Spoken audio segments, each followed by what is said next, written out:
En el siglo XVII, mirar el cielo podía ser peligroso. Las estrellas parecían eternas, inmutables, perfectas. Durante siglos, nadie había cuestionado esa verdad. El universo era una esfera cristalina con la Tierra en su centro, tal y como lo habían descrito Aristóteles y Ptolomeo, y como lo había refrendado la autoridad de la Iglesia. Era un cosmos ordenado, jerárquico y, sobre todo, incuestionable. Hasta que nació un hombre dispuesto a observar lo que otros solo aceptaban. En 1564, en la ciudad de Pisa, comenzó la historia de Galileo Galilei. No era un rebelde al principio, era un estudiante curioso, destinado por su padre a estudiar medicina. Pero su mente se desviaba constantemente hacia los números, hacia la lógica irrefutable de las matemáticas y la física. Era un observador paciente. Desde joven, su genio se manifestó en la forma en que veía el mundo. Se cuenta que, mientras observaba una lámpara oscilando en la catedral de Pisa, midió su movimiento con su propio pulso y descubrió el isocronismo del péndulo, la idea de que su período de oscilación es independiente de su amplitud. Era el tipo de descubrimiento que revelaba las leyes ocultas del universo a través de la simple observación. Pero la curiosidad, a veces, cambia el mundo de formas imprevisibles. El momento decisivo llegó en 1609. Habían llegado a Venecia noticias de un invento holandés, un tubo con lentes que hacía que los objetos lejanos parecieran cercanos. Mientras otros veían en él una curiosidad o una herramienta para la guerra, Galileo vio una puerta hacia los cielos. No se conformó con replicar el diseño, lo perfeccionó. Construyó su propio telescopio, cada vez más potente, puliendo las lentes con una habilidad sin igual hasta que logró un aumento de 20, y luego 30 veces. Y entonces apuntó su telescopio al cielo.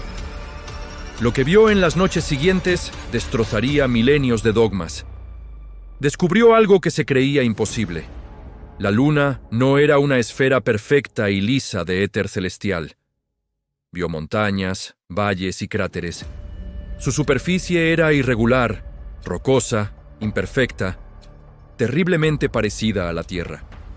La barrera entre lo celestial y lo terrenal comenzaba a desmoronarse. Luego, dirigió su atención a Júpiter. Noche tras noche, observó el planeta y notó algo extraño. 4 pequeños puntos de luz que lo acompañaban. Al principio pensó que eran estrellas fijas, pero no, se movían. Su posición cambiaba cada noche, pero siempre en relación con Júpiter. La conclusión fue inevitable y revolucionaria. Eran lunas, lunas que orbitaban alrededor de Júpiter. Esto era una herejía astronómica. Si existían cuerpos celestes que no giraban alrededor de la Tierra, entonces la Tierra no podía ser el centro absoluto de todo movimiento. El modelo geocéntrico de Ptolomeo, la base de la cosmología aceptada durante más de 1400 años, tenía una falla fundamental. Cada observación era una grieta en las certezas antiguas. Descubrió las fases de Venus, similares a las de la Luna, lo que demostraba de manera concluyente que Venus orbitaba alrededor del Sol, y no de la Tierra. Observó las manchas solares, imperfecciones en la superficie del Sol que se movían y cambiaban, demostrando que el astro rey tampoco era perfecto e inmutable. Vio que la Vía Láctea no era una nebulosa mancha de luz, sino una increíble concentración de incontables estrellas individuales, demasiado lejanas para ser vistas a simple vista. El universo era inmensamente más vasto y complejo de lo que nadie había imaginado. Galileo publicó sus descubrimientos en 1610 en un pequeño libro titulado Sidereus Nuncius, El mensajero sideral. El libro causó una conmoción en toda Europa. Lo convirtió en una celebridad, pero también en un objetivo. Porque en su tiempo, cuestionar el orden del cosmos no era solo ciencia, era desafío. Un desafío directo a la filosofía aristotélica y, por extensión, a la autoridad teológica que se había construido sobre ella.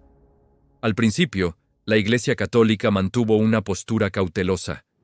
El cardenal Roberto Bellarmino, el principal teólogo de la Inquisición, era un hombre inteligente y pragmático. aconsejó a Galileo que tratara la teoría copernicana, la idea de que la Tierra se mueve alrededor del Sol, como una simple hipótesis matemática, una herramienta para calcular el movimiento de los planetas, pero no como una realidad física. Para la Iglesia, la Biblia afirmaba que el Sol se detenía en el cielo, no que la Tierra se movía. Contradecir la Escritura era un paso peligroso, pero Galileo era un hombre convencido y, a veces, impetuoso. No podía aceptar que sus observaciones, que la evidencia de sus propios ojos, fueran solo una hipótesis. Para él, eran la verdad. Comenzó a argumentar públicamente que la ciencia y la religión no tenían por qué estar en conflicto, que la Biblia no era un libro de ciencia y que debía ser interpretada a la luz de los descubrimientos naturales. Esta audacia fue vista por sus enemigos como arrogancia. La tensión creció. En 1616, la Inquisición romana declaró formalmente que la teoría copernicana era formalmente herética. Se le prohibió a Galileo sostener, enseñar o defender dicha doctrina de cualquier manera. Galileo, por un tiempo, obedeció. Continuó su trabajo en otras áreas de la física, pero la cuestión del cosmos seguía ardiendo en su interior. La oportunidad pareció llegar en 1623, cuando su amigo y admirador, el cardenal Maffeo Barberini, fue elegido papa, tomando el nombre de Urbano VIII. El nuevo papa le dio a Galileo permiso para escribir un libro comparando los dos sistemas del mundo, el tolemaico y el copernicano, siempre y cuando lo tratara de forma hipotética y le diera al argumento de la Iglesia el lugar de honor. Galileo trabajó durante años en su obra magna, el diálogo sobre los dos máximos sistemas del mundo. El libro, publicado en 1632, fue una obra maestra de la retórica y la ciencia. Escrito en forma de conversación entre tres personajes, Salviati, que defendía la teoría de Copérnico, Sagredo, un lego inteligente y abierto, y Simplicio, un torpe defensor de la visión tolemaica, cuyo nombre mismo evocaba la simpleza.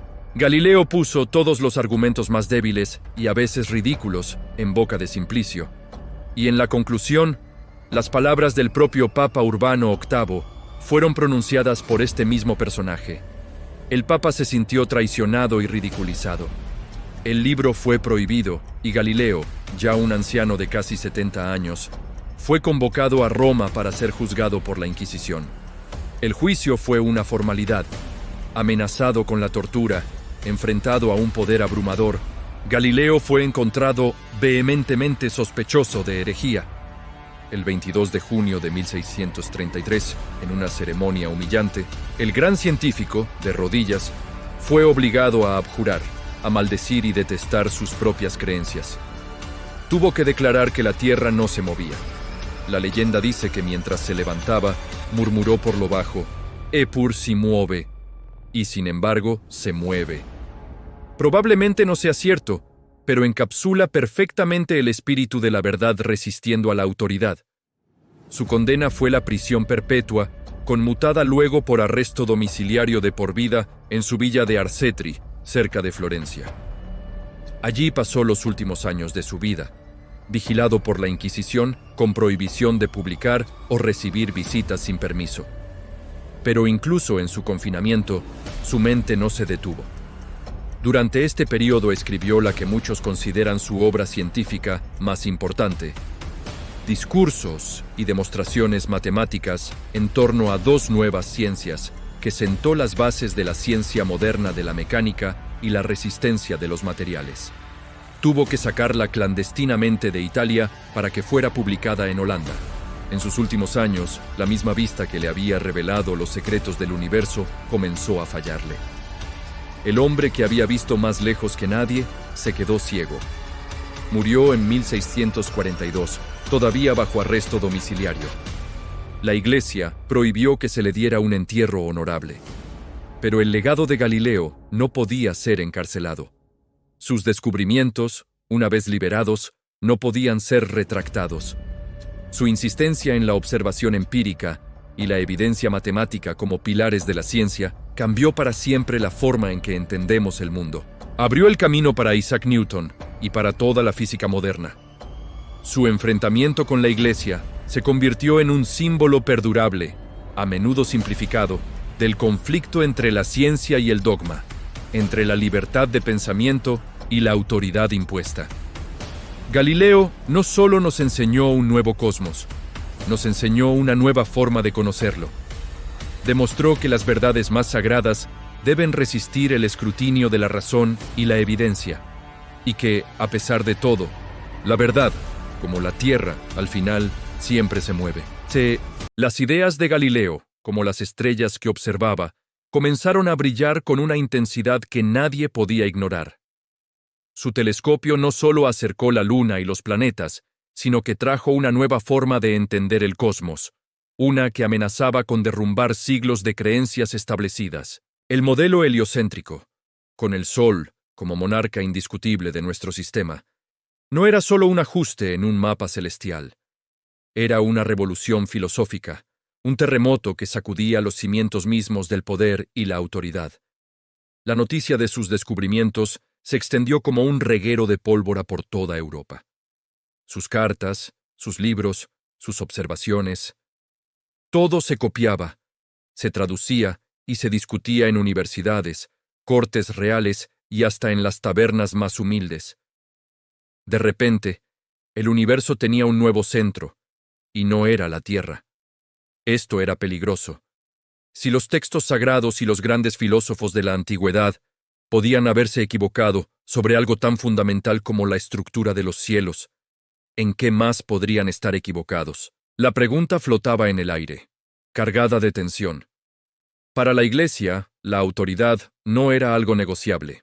Mantener el orden social dependía de que sus dogmas fueran incuestionables.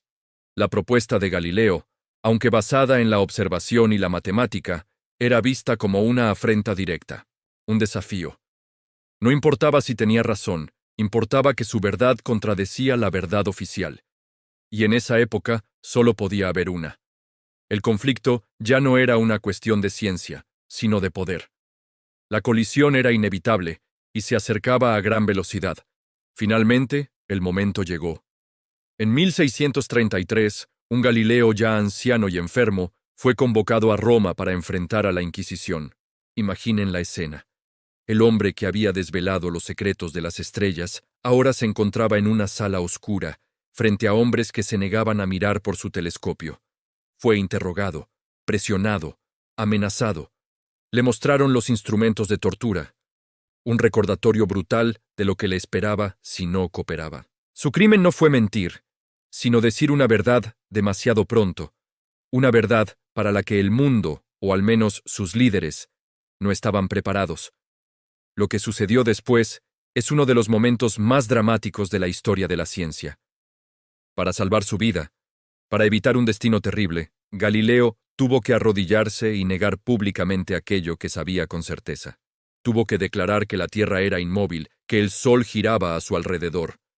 Se cuenta que, mientras se levantaba, murmuró por lo bajo, «Epur si muove», y sin embargo, se mueve.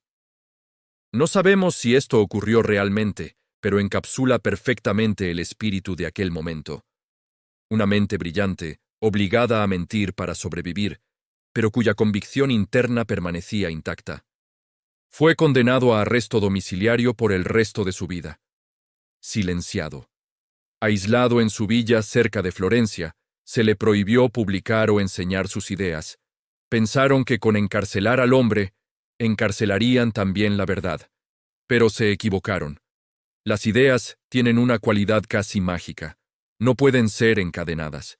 No pueden ser quemadas en la hoguera ni silenciadas con decretos. Desde su exilio forzado, Galileo no se rindió. Aunque su vista se debilitaba hasta dejarlo ciego, continuó trabajando, dictando sus últimos pensamientos a sus discípulos más leales. Sus obras, prohibidas en Italia, fueron sacadas del país a escondidas, impresas en lugares como Holanda y distribuidas por toda Europa. La semilla que había plantado ya había echado raíces demasiado profundas como para ser arrancada. Científicos como Isaac Newton recogerían el testigo, construyendo sobre sus cimientos para darnos una comprensión aún más profunda del universo.